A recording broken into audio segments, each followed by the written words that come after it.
bədəndə artıq çəkini tapmağın yolu belədir. Çəki bölünsün, boy vurulsun boy. Götərəzdə boy vurulsun. Bu çayın hesabına 40 gün içməklə 76 kilogram adamı 7-17 kilogram arıladır, özü.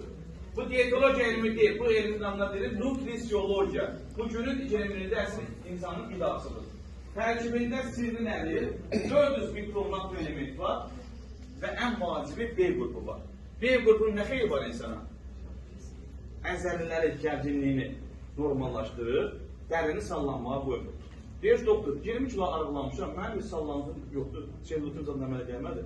Çünki bunun tərkibində B qrupu dərini hamarlaşdırır, tarım çəkir, əvvəl mayını götürəcək, baxacaqsan ki, artıq belin boşaldı, sonra hüceyrələrin, ölü hüceyrələrini çıxaracaq bədəndən, tərlə, silinə, filazatla, hüceyrələr gedəcək, axırda yağları yandıracaq, mərhələ-mərhələ. Adamı lapdan arıqlatmır və zaman-zaman arıqladır. Ətrafındakı insan sənə deyir ki, sən dəyişmirsən. Rəngün, bədənin, bir valla artıq yubka və şalvarı deyirlər, deyə bir boşalıb bədəndə, yəni belə bir effekt verən məhsullardan biri.